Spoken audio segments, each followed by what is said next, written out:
We've got Jeremiah Grossman, founder and CTO of White Hat Security. We've got Michael Coates, Director of Security Assurance at Mozilla. Chris Evans leads the Google Chrome security team. Adam Meehan is the Security Program Manager at Google. Zane Lackey is here from Etsy, and Alex Rice is representing the product security team at Facebook. Hi everybody, welcome to the Bug Bounty program. I'm really excited about this panel actually because it represents paying for bugs, paying for vulnerabilities that we know all of our websites have. And it's actually one of the more controversial niche subjects out there, and I think it's something more and more companies can and probably should do as we move forward, as we learn more and more about our software, as we learn more and more about our SDLs and how they can be imperfect. So there's a very few, precious few forward-looking companies out there, and these guys represent most of them out there, that are willing to stick their necks out there and pay for vulnerabilities, to voluntarily invite outsiders that they don't know to look in their publicly facing websites for vulnerabilities into all that risk, and then pay them for finding those particular issues. Go try to ask that of your average large bank somewhere, like sometime about that. So this subject is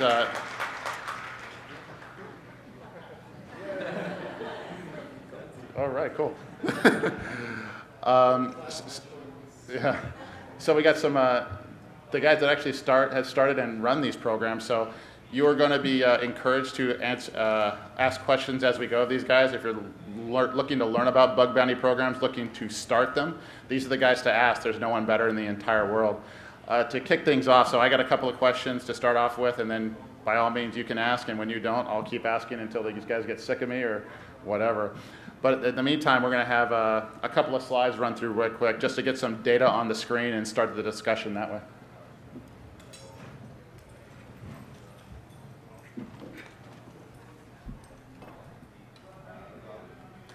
Thanks for that, Jeremiah. So I'm actually going to start with the kind of conclusion here that a lot of us will probably get to, so I hope you don't mind me ruining the surprise. When you pay people for bugs, you get more bug reports, and when you get more bug reports, you're able to fix more bugs, and your users are generally happier. And they're happier because they're more secure, and they actually haven't had to do anything or trade anything for that. So that's always a little bit of a win there. A couple of data points.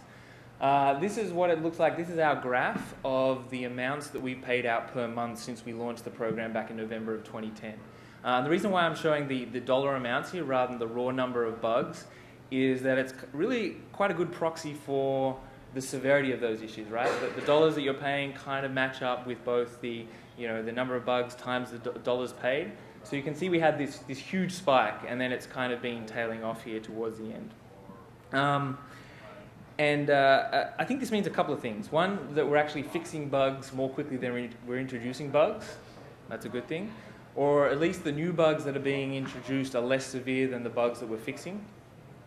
Or perhaps that the new bugs that are being introduced are just harder to find and they take more time, so people are less likely to invest in actually getting them.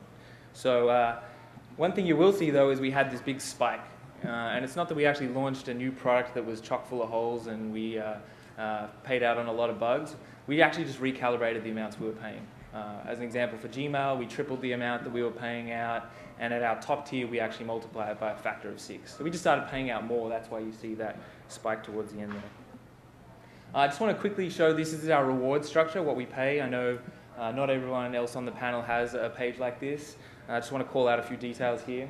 We have a ton of different web origins, many different applications, and given that most of our bugs are XSS, paying different amounts depending on the value of that origin makes sense.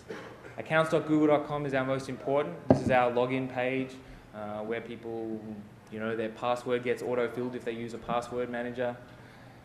Highly sensitive services, this is the usual stuff you might expect. Gmail, Wallet, Google Play, things like that. Normal Google applications, this is everything else, YouTube, Blogger, and so forth. And then the non-integrated acquisitions. These tend to have fewer users, less valuable data, and we really want people to focus more at the top end up there. So I'm sure it surprises no one to see that the majority of bugs that we get are cross-site scripting bugs. In terms of the everything else, cross-site request forgery is probably the most. Then we have a bunch of things like mixed scripting issues. Occasionally we'll get clickjacking for some important pages. And then just kind of this big miscellaneous long tail of issues. But XSS is number one. So where are the reports coming from? So this is a heat map based on the amounts paid out, the total amounts paid out in the country where we actually send the money. Germany is number one. US is right up there. We see a really strong following in Israel, Japan, Russia as well. So it's interesting, given the purchasing power of US $500 or $1,000, it's actually countries that are relatively wealthy. So the bar is partly about having the skill, not just the time to go and find these bugs. I haven't really checked this in a while, but I think this generally holds true. We get about 80% of our really good bugs from a small number of people, about 20%. And in fact, if you take that low, we probably get like 60% of our bugs from 10%. So there really is a long tail of people that report bugs, maybe one or two, but at the top end, our most valuable vulnerability reporters report an absolute ton of awesome stuff. So one quick cheesy bit of stock photography before I finish up, and we're very happy with our reward program. We get more bug reports, good for our users, et cetera, but it's important to note that these programs don't replace the security reviews that we do, the internal audits, all of the templating and auto-escaping frameworks that we utilize to try and minimize these bugs. It's really something you do when you get everything else right and you build on top of those things. It's a great cherry on top, but it does not make a full security assurance program in and of itself. So yeah, just a brief intro to kick things off. I'll just minimize this.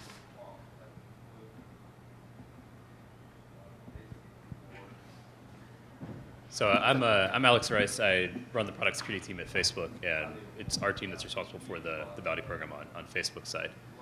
You'll hear from a slightly different Google program on the Chrome side. They're split between the web bugs and the Chrome side. At Facebook, our program's all wrapped up into one large product because we don't have those clear product lines between groups. Our program's a bit younger than the Google program. We've been going for coming up on a year and a half now. Just last month, we passed $500,000 in payouts going out, which is a pretty cool number when you really stop to think about where that money's going. And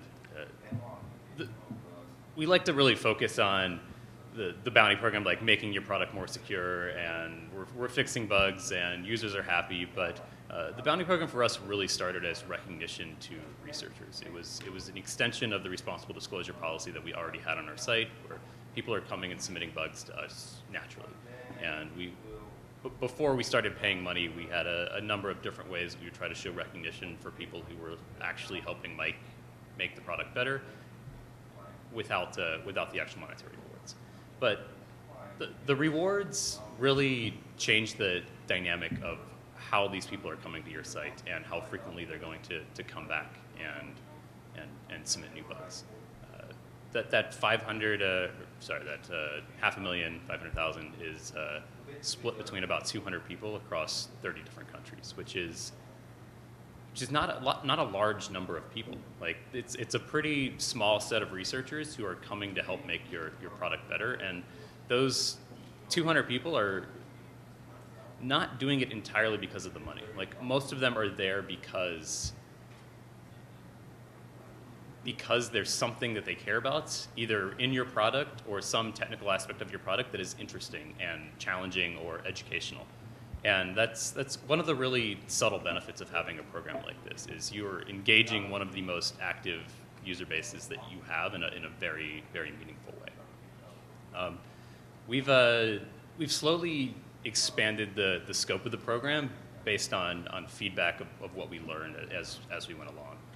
We started out with a pretty limited scope of what we would accept bugs for, and the bar initially was basically any vulnerability that could potentially impact user data on the main Facebook.com product, and because that's what we cared about the most to start with. Like that was the value for us. But as time went on, we started to get bugs submitted across a wider range of areas there, and going back to our original goal in launching the program is to facilitate people who are trying to do research into whatever it is that's interesting to them about your product. And that's not always user-facing product bugs. So we expanded the scope of our program to include some third-party stuff, and then eventually ended up at the point where we included all our infrastructure. So the corporate side of things, things that aren't necessarily touched by our normal users, and the scope now basically boils down to anything that Facebook is putting out on the internet anywhere on our IP space, whether or not it's a user-facing product or not. And that encourages different skill sets to come try to attack you that we weren't necessarily targeting in the original thing. It enables things like network penetration testers rather than people just looking at web access. And I feel like that's where these tend to naturally gravitate to, is you start getting bug reports in wherever you have problems. And going back to the original goal of supporting the researchers, that's so really important to keep in mind and be flexible with whatever people happen to be sending your way. Let's get into questions pretty soon. I'll just pass this along. Yeah, let's continue that narrative. Let's hear about the either from your perspective on the bounty programs, and also just more about the general bounty program itself. Or if you have more to add. Sorry, do you want me to just say something about the Chrome program, or you want to Yeah, like some of the highlights about it, just so people can get a feel for what the bounty program entails. Sure, I'll just kick out a quick couple of stats from the Chrome program. So I'm Chris Evans, look after security for Google Chrome. We launched our bounty program back in January 2010, so it's been going a bit longer than our web program. Although the success of the Chrome program did feed into our decision to launch the web program. We've had just short of 500 rewardable bugs as part of the Chrome program in that time. So that stat gives you an idea that if you sort of launch a program and stick with it, that's the sort of level of benefit you can get. 500 bugs that have been eliminated from the Chrome browser that may otherwise have existed without this program. So that sort of a raw figure of improvement. Total payouts about $750,000. That includes rewards for bugs, and more recently we've introduced a more competition-like format called Ponium, and that pays out very large payouts, but for a very hard piece of work. I'm Zane Lackey. I run the program at Etsy. We're probably the newest program here by far. We launched about a month and a half ago or so. And just kind of stats-wise, I think we paid out around 25,000 or so. And really, I mean, a couple of things Alex said, I just wanted to reiterate real fast of you feel that a lot of the driving force behind a lot of the researchers is not necessarily the money. In fact, just to kind of underscore that, a couple of the best bugs that we got were when we just had the responsible disclosure page and we hadn't launched the bug bounty yet, which really feeds back into what I feel that we're all trying to do with our bug bounty programs, or one of the things we're trying to do, which is just reward researchers who are doing good work. And that's the reason why when we launched our bug bounty program, we went back and actually retroactively applied it to people who had reported vulnerabilities from the start of our responsible disclosure page. Hey, I'm Michael Coates at Mozilla. We're pretty proud to have started our bounty program for Firefox 8 years ago, in 2004. So I consider us one of the first people venturing into that space, aside from a few other really tiny, maybe newspapers that did it first. The history on it's kind of interesting. So we've done this since 2004. Originally, we started this and still maintain the goal is to encourage security research in the space. If we think the security industry is understaffed now, think about that in 2004. And so it's definitely serving that purpose. You'll find, I think, through this discussion that everyone, I'm guessing, at least Mozilla, highly thinks this is a great idea. Bounties are fantastic. I mean, we've been through the ups and downs. There's lots of things we've learned. But in the end, it encourages research, and it ends up with users being more secure. And that's a huge win. In terms of statistics, we started back in 2004 just paying $500 to start the program for bug. Around 2010, we jumped that up to $3,000. I think we've paid just under $700,000 in the last few years. And we have that both for Firefox and for our web properties. So we started the web properties back at the end of 2010. Again, led by the success of seeing Firefox with the ultimate goal of protecting users. And I think similar to some of the stats we saw on the screen earlier, pretty good distribution around the world. Europe is definitely rocking pretty well, with about 50% of our submissions. and some smatterings throughout the rest of the world. So I'll leave it at that for now. We'll dive in. Sure. So you guys strike me as the initial champions of the bug bounty programs, and at some point you decide it's a good idea, and you have to bring it up to the business on let's implement this.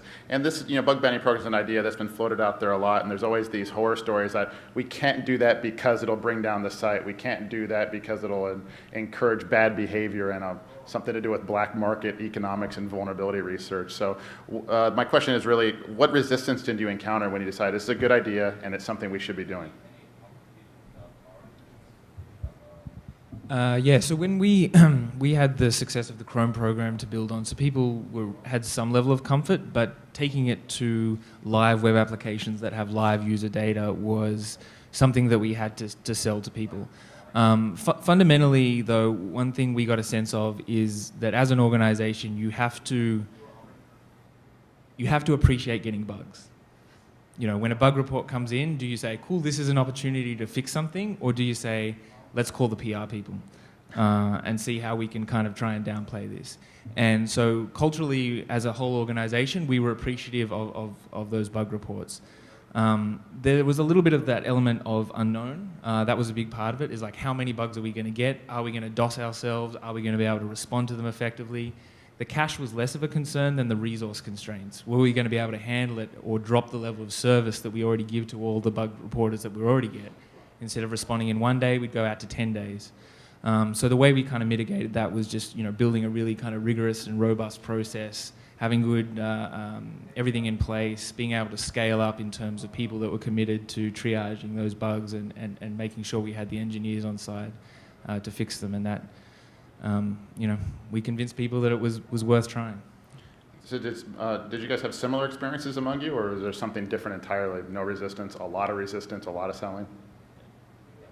I'd add to that a little bit, because I really want to underscore what he just said, which is the most important part in getting a bug bounty program out is being able to respond to bugs that come out. That is the most challenging part across all organizations, and especially across any other ones. But, you have to have buy-in from engineering to get bugs fixed.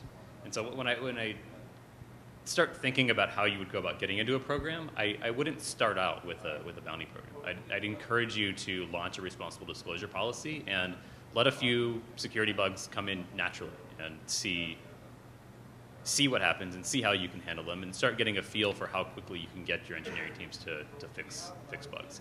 And I mention that because most people have bugs that they escalate internally because like some internal pen tester or something found it, and you have a pretty good idea for how long it will take you to fix a bug that you report yourself internally.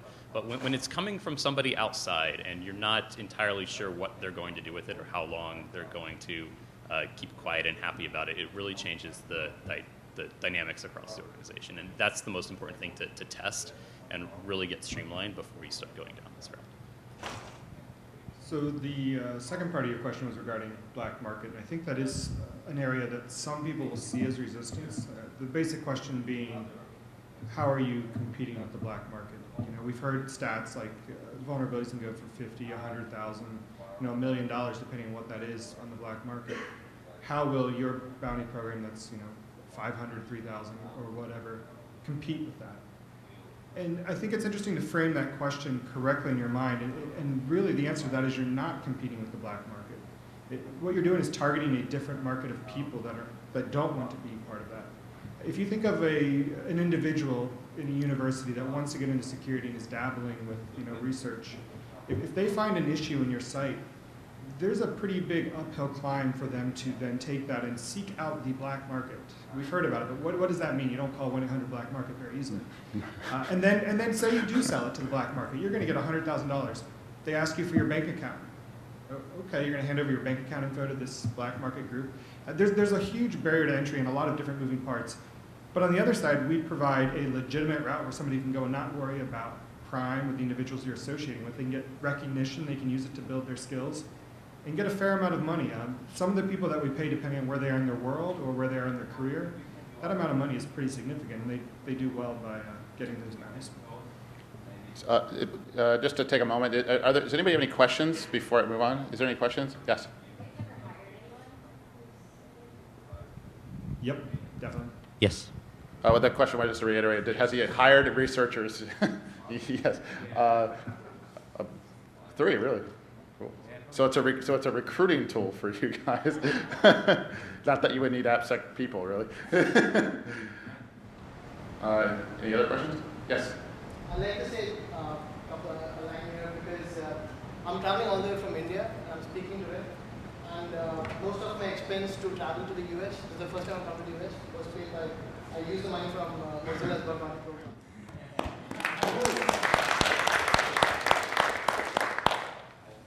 Yes. So we have the same statistics that you guys showed where we see a lot of stuff from Eastern Europe. What's the emerging country for new vulnerabilities? Is that the question? Where are the researchers from? The emerging countries where they're from? Where do you think is the new country where we're going to start seeing more and more vulns of products? Like vuln reports, you mean? Yes. Okay. So we see a lot of reports from India. We don't actually pay out all that much. So we tend to see a lot of reports that are either don't end up qualifying because they don't meet the severity threshold. But I think the enthusiasm and the energy is right there. And I think over time, as the skills continue to increase, I think that will be a big market. That's been our exact experience. So you've mentioned that you have researchers from really all over the world. How are you handling the logistics of paying these guys? It can't be trivial. I think it may depend what size organization you are. Like Google's quite a large company, so there are some internal processes already for me to just piggyback on to pay anyone anywhere. Yeah, they have to speak like right into the thing.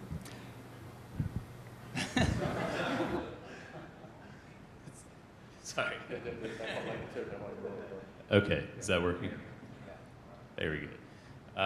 So what Chris was saying, and I'll echo the exact same thing, which is it really depends on the size of the organization that you have. Like so Google, it sounds like, has very strong internal infrastructure to piggyback on, ways to pay people through AdWords and checkout. That's how I imagine that works. It was that's the first route we started going down at Facebook, and we don't quite have that internal infrastructure to readily available to just pay money to people anywhere in the world. So it actually ended up being quite a large hassle to go figure out how to pay people. And the biggest hassle with it is figuring out how to do taxes for people, which means you're like actually now collecting W-9 forms and W-8BN forms and social security numbers and EINs and all types of scary numbers that you don't really want to be asking security professionals for. But at the end of the day, I think that's, while it's one of the more tricky aspects of it, it's not this roadblock that you're going to hit. Like the reality, you can probably find someone in your accounting or finance department who can help out with that. We started out with using PayPal and Western Union for everybody, and quickly hit a lot of problems there with our PayPal accounts getting shut down and Western Union putting fraud alerts on us. And it looks a little suspicious when you're just sending out a bunch of money to random people in Eastern Europe and India. So we ended up switching to these reloadable debit cards from Chase. Basically, it's relatively straightforward to get your own credit cards printed through any major bank. There are positives and negatives to that. The main positive side from our perspective is you can very quickly get money to people once they have the card. You just put more money on it, and they just have money right away. The downsides are it's not quite the same as cash. There's small fees associated with like using an ATM card at an ATM, like $2 to $3, which is something that we try to compensate for on the other side. But at the end of the day, it's not some insurmountable problem that you can't get past. Any other questions? Yeah. So what do you guys think about creating like an industry coalition group, something more formal where researchers can coordinate through some central authority, and people that are paying bug bounties can also coordinate that? So just off the top of my head, maybe sharing payment systems, for instance, sharing information about who's reporting what bug to whom and what kind of research they're doing, an environment for researchers to collaborate and work together and talk about techniques and share. What do you think about creating something more formal rather than what it is now, which is kind of like everybody's doing their own thing, and yeah, we talk about it, but we don't really have anything. So I think the interesting model to look at for that is how people do responsible disclosure now. And every company has a security app mailing list, and that's any attempts in the past to centralize things like that haven't really panned out. I would, I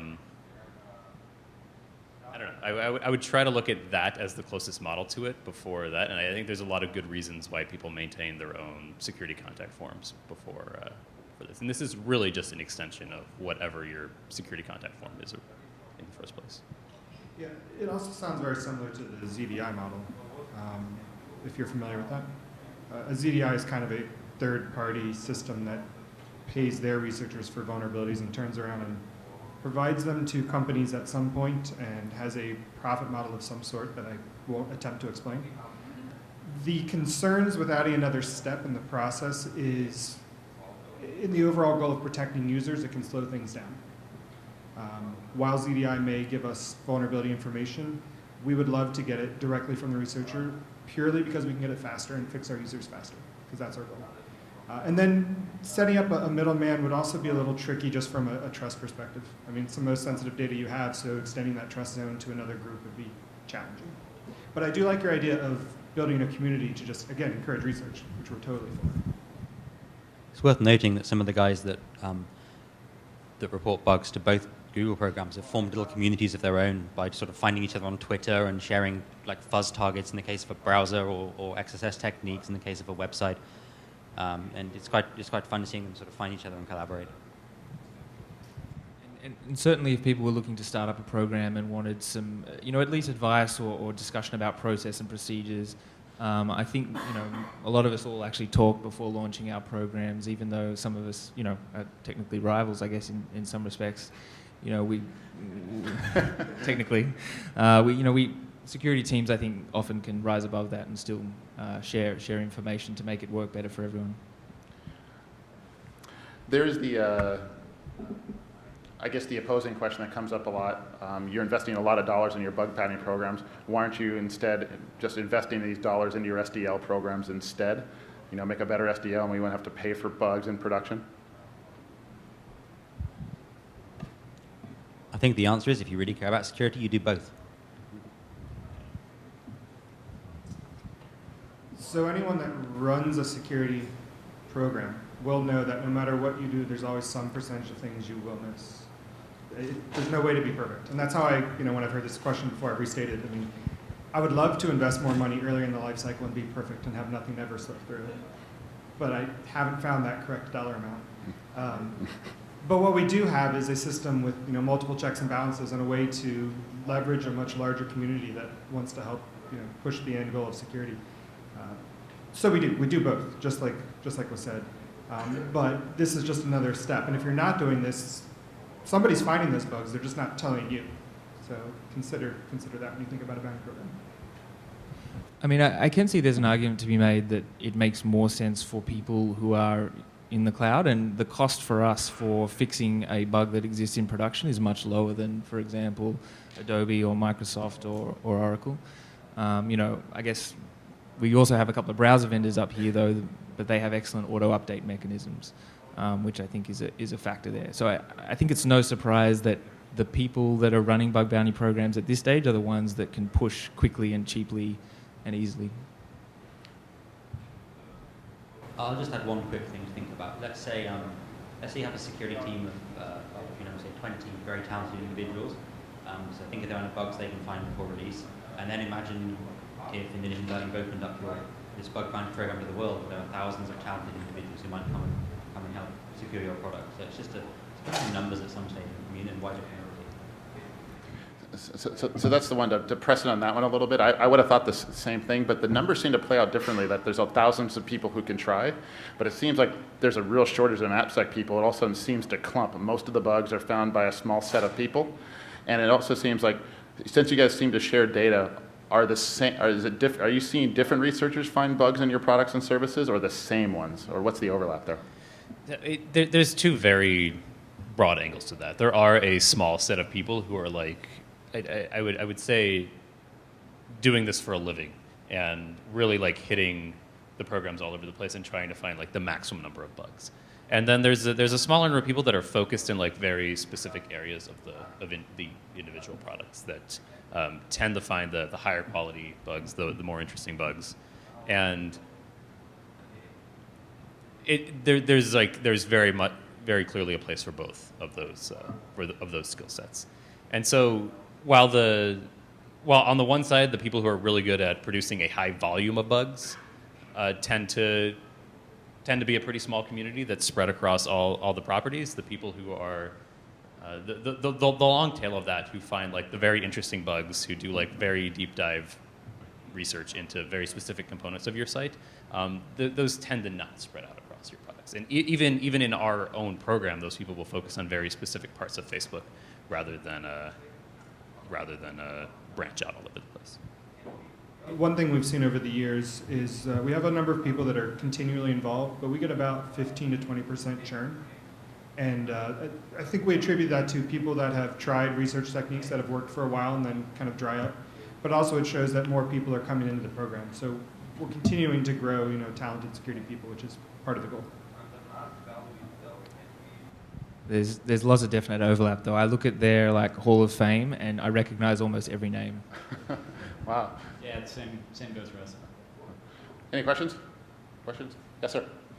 What kind of analysis have you done on pricing bounties, and also do you have any metrics like change the pricing or variety of pricing, like how that's increased the tax scans? These are people that aren't reporting vulnerability, or you've seen people try to get things.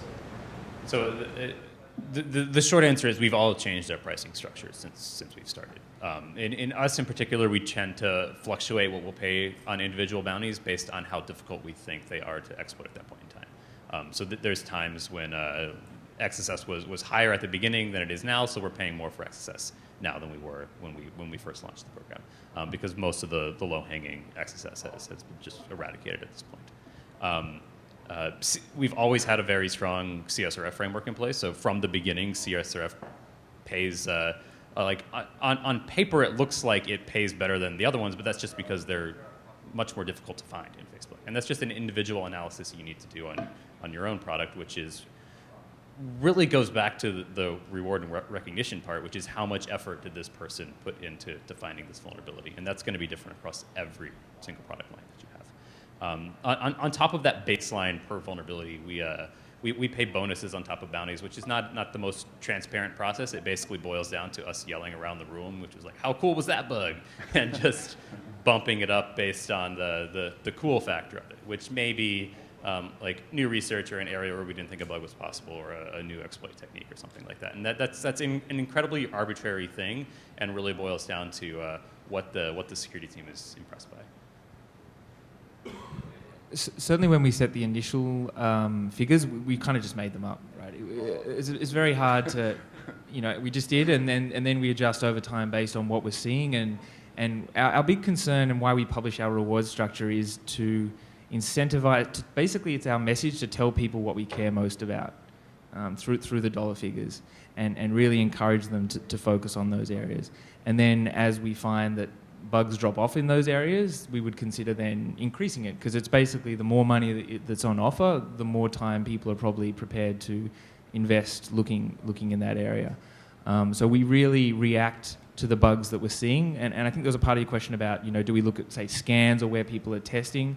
Not so much. We're more reactive of like, what are the actual bug reports coming in, and adjust on that. Is there another question? Sorry, in the back. Is there any, ever any backlash from the researcher community if they don't think they're getting enough money, that they think that what they found is cooler, or they spent more time working on something, or maybe they felt that they found something first and somebody found it simultaneously? Have you guys resolved that? I'll answer that very quickly. Surprisingly much fewer arguments than I expected. Partly for us because we give a guideline that we can point to and say this is the reason, and we also try and give them a real, honest, technical reasoning behind our decision. And also, I think we've built up some credibility over time, certainly for our repeat bug reporters, that we do think about things and we've paid them in the past a reasonable amount, and here's the reason why we didn't do it. We expected a lot more pushback, and we don't get that much. Yeah, I think the key on that too is just explaining in plain language, like, we made this call because of this, like, here's why.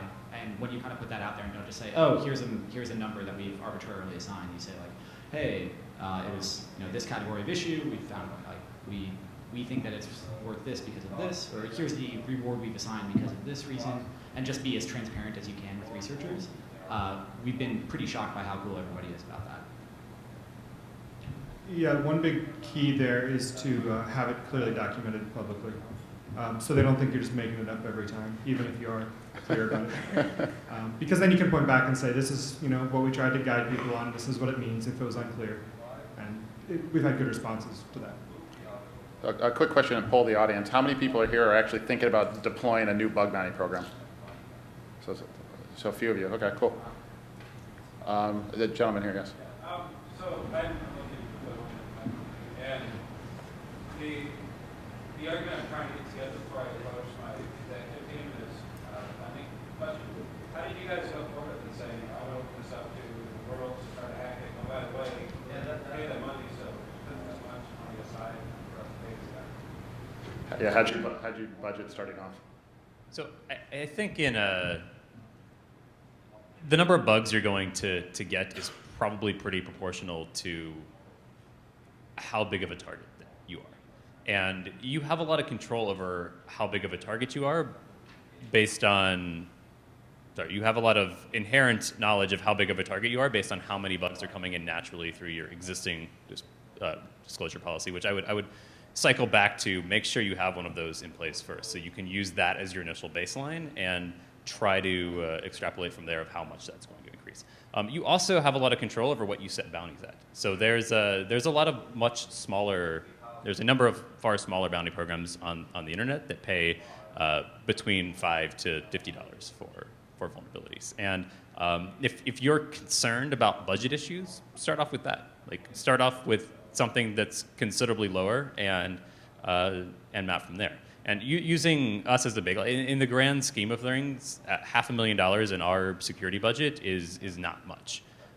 It might be depending on the size of the company, but you can easily match that up to what you're expecting to do there.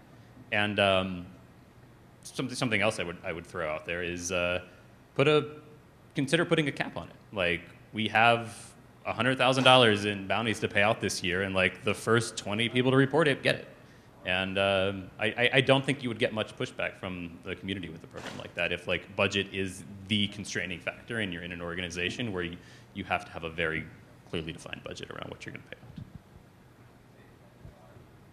Was there yeah, so given that finding bugs or getting bugs reported into a bug bounty program indicates areas where your SDL is failing, how do you take that information and feed back out to your SDL to make sure that you constantly detect bugs? I think you answered the question with your own thing. But it's make sure you are doing that. That's going to look different across whatever the vulnerability category is and whatever your team is. But absolutely, we look at the. Oh, yeah, great. Yeah. I'm glad you all approve. Yeah. We absolutely look at the vulnerabilities that are coming in and do an analysis on why that vulnerability existed in the first place. And there's a long range of issues for why that might be, but you can absolutely identify failures in your SDL with this. Yeah, we've just a little bit more on that. We've started doing a lot more work on looking at every discrete vulnerability, particularly around XSS, and categorizing the root cause and then using that to drive specific changes further down the chain, and also mapping the trends there, because it's actually a really good way of kind of mapping trends, because other bug sources are kind of inconsistent, like internal pen tests or whatever. This is kind of this nice, reasonably consistent set of bugs that are always coming in, so the trends tend to hold some value in that respect. Yes, sir.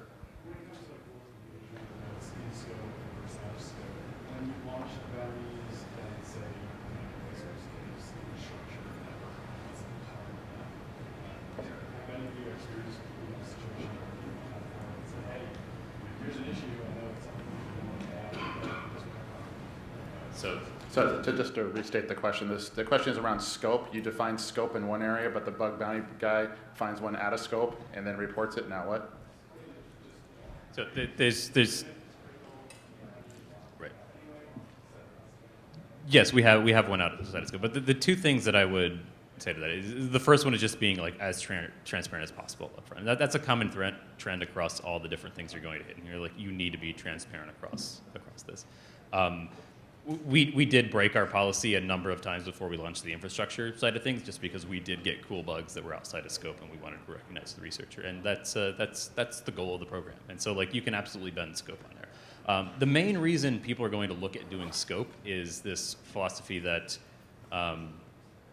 you're going to somehow steer people towards there, and everything else is going to be off limits. That's absolutely the wrong mindset to go down. Like, just because you set the scope for the bounty program, you are going to have researchers hitting other areas and have that expectation. And they're probably going to be doing it anyway, even if you don't launch a bounty program. So, I'm just going to add something sort of to reinforce Alex's comments, which is I noted a culture of sort of tending towards looking for an excuse to pay the researcher as opposed to looking for a reason or an excuse to not pay the researcher. And we also have that culture. And that will really help your relationships with the community. And one other quick note on scope. Scope is a good way to limit, say, if you've got budget concerns, you can start by launching small. So when we launched the web program, initially we scoped just a few of our websites that we were more concerned with, and we opened that over time. So that's one way you can mitigate budget concerns, perhaps. James. I'd like to go back to the gentleman from Facebook. Just a question you had mentioned previously or had addressed. You had talked about how, with every bug that's coming in, you've got a team looking at that. Can you talk about initially who that team was? Obviously, I would assume that's different than the developer set that might have created that bug or might have had that slip. So you can talk about that challenge or kind of how you address that? So I think Facebook's probably a very unique environment in that aspect, in that the product security team is all security engineers who are committing code on a regular basis and is very tied in with the engineering team. I don't expect that to be the norm across all products. It's the case with Chrome, but probably not everywhere else. And does anyone else want to? Sure. Yeah. So the members that look at it for our bounty consist of people from the security assurance team. So we're not necessarily committing code to Firefox or to our websites very often. Instead, we're analyzing the risk, looking through the proof of concept. In situations where it's unclear if what they're saying is true and proof of concept isn't right, then you work with developers. But by having the same group of people kind of review those in different bounty triage meetings, it provides consistency. It works pretty well. All right. So just a quick final question, just a few comments. Who are bug bounty programs good for, and what guidance would you give to somebody? I guess Alex did a little bit first, but who are bug bounty programs for, and who are they definitely not for? Just echo my answer from earlier. Put a responsible disclosure policy out there. Let a few bugs come in. If you're pretty confident that you can resolve those in a reasonable amount of time, you should probably launch a bug bounty program. If you're not yet in that place, you should probably be in that place anyway, but I would make your first goal being quick remediation of bugs and some way for researchers to interact. Is that a consistent answer? Yeah, it's for organizations that prefer to know about bugs rather than not. So for the detractors, you pretty much assign them to where they are. So I want to thank everybody for coming. Thank our panelists here for expressing themselves. And thank you very much for the questions. Appreciate it.